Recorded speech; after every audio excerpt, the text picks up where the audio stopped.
The winter wind sliced through the thin fabric of Emma Carter's coat, leaving her shivering as she clutched her 6-year-old daughter, Lily, close behind the crumbling walls of an abandoned diner. The night was merciless. Rain dripped relentlessly from the cracked awning above, each drop a tiny hammer against her dwindling hope. Emma had nothing left, no home, no job, no savings. Only Lily, who still gazed at her mother with the kind of trust that could move mountains. Emma hugged her daughter tighter, murmuring stories of warm kitchens, bedtime cookies, and cozy blankets. Tales she longed to be true, but life often breaks hearts without asking once. She'd had a small apartment filled with sunlight, a steady job at a bustling bakery, and a husband who promised forever. But forever ended abruptly the day he left for a better life, leaving behind nothing but an eviction notice and unpaid bills. Since then, every sunrise was a battlefield she fought with empty hands and a weary soul. Every night, she whispered to Lily that better days were coming, though doubt gnawed at her from the inside. That morning, Emma shuffled to the local community center where volunteers handed out free breakfast every Saturday. The smiles she received were warm but hollow, tinged with the quiet pity people offered when they didn't know how else to help. As she spooned warm oatmeal into Lily's paper cup, her eyes wandered to a bright yellow flyer tacked to the bulletin board, half torn, soaked around the edges, yet impossible to ignore. Storage auction today, abandoned units, starting bid $10. Emma's heart skipped. On television, people uncovered hidden treasures in abandoned storage antiques, jewelry, even cash. She only had $8 left, meant to buy bread and milk for the next 2 days. Still, a tiny spark, an urgent, desperate whisper of faith told her to try.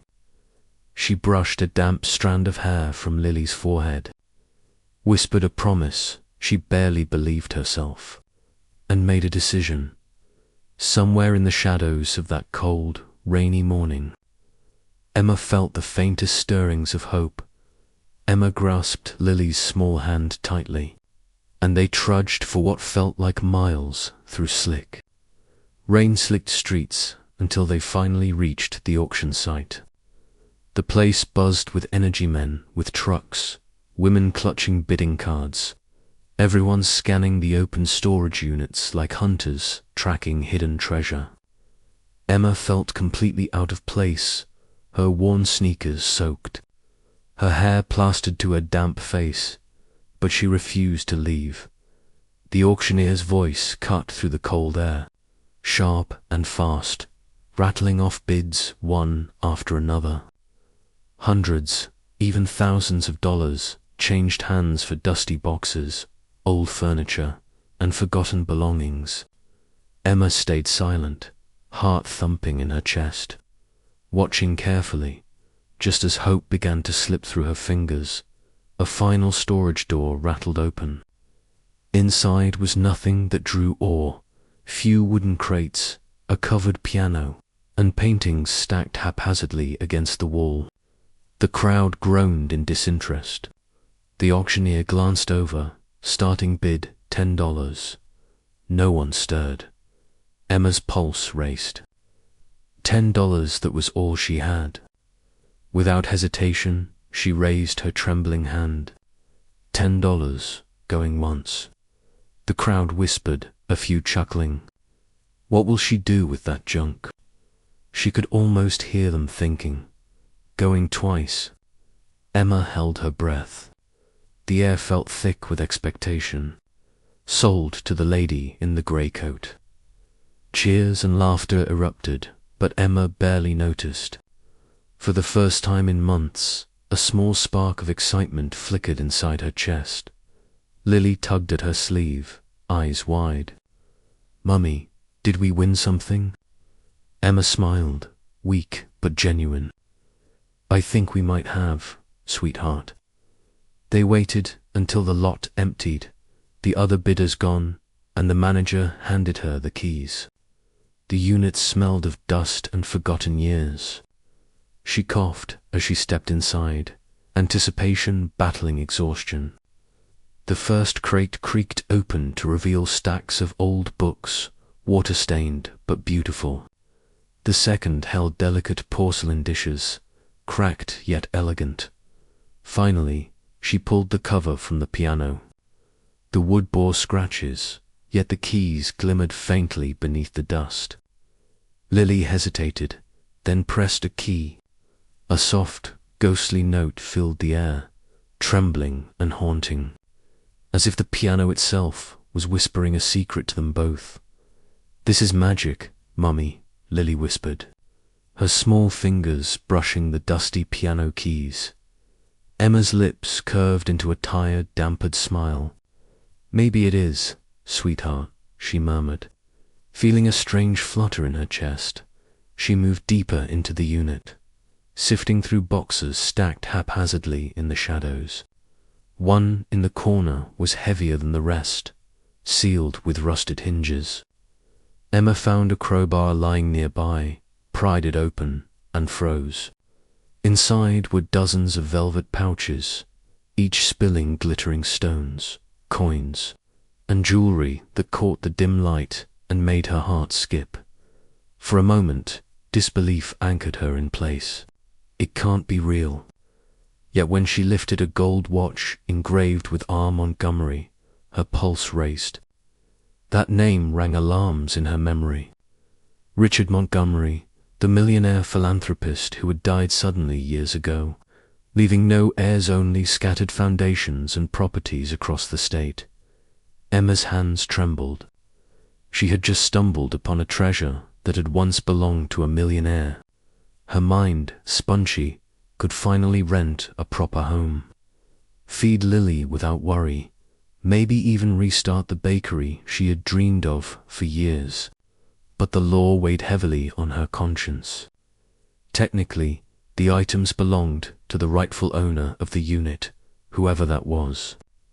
She had the auction receipt, but every instinct told her this was bigger than her desperate needs. That night, Emma sat in the corner of a tiny shelter, the velvet pouches spread before her on the cot. Sleep was impossible. Diamonds, gold, and jewels glittered under the flickering light, each piece whispering promises of a life she could have. But even in the midst of temptation, she felt a quiet voice inside. Honesty matters more than wealth. Morning broke cold and grey, and with a mix of fear and resolve, Emma took the velvet box to the local police station. She explained everything, the auction, the discovery, and her desperate situation. The officer on duty listened, stunned, and a spark of admiration crossed his face.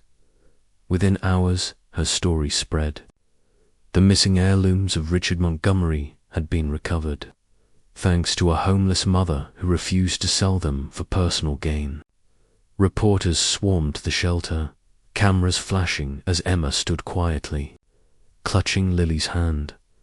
When asked why she didn't keep the treasure, she answered softly, almost as if speaking to herself, "Because I want my daughter to know that doing the right thing matters more than having everything you've ever dreamed of." The crowd fell silent, and for the first time in months, Emma felt a weight lift from her shoulders. She hadn't just found treasure, she had discovered something far greater, rich. Her words rippled across the country, melting hearts and inspiring strangers everywhere. News outlets ran her story non-stop. Donations poured in for the shelter, sent by people she had never met. But the most astonishing surprise came 3 days later. A lawyer approached her at the shelter, handing over a simple envelope. Inside was a handwritten letter from the Montgomery estate to the woman who proved that honesty still exists. Mr. Montgomery always believed true wealth is measured in kindness. In honor of your integrity, We are granting you full ownership of the recovered unit and a $1 million donation to help rebuild your life."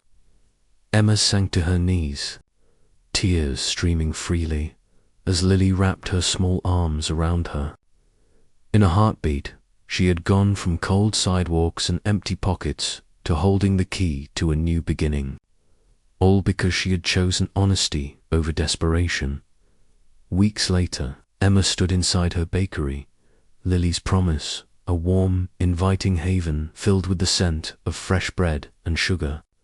The walls glowed soft cream, and in the corner, the piano from the storage unit gleamed, polished to perfection. Every morning, Lily played a few joyful notes before school, filling the shop with music and laughter.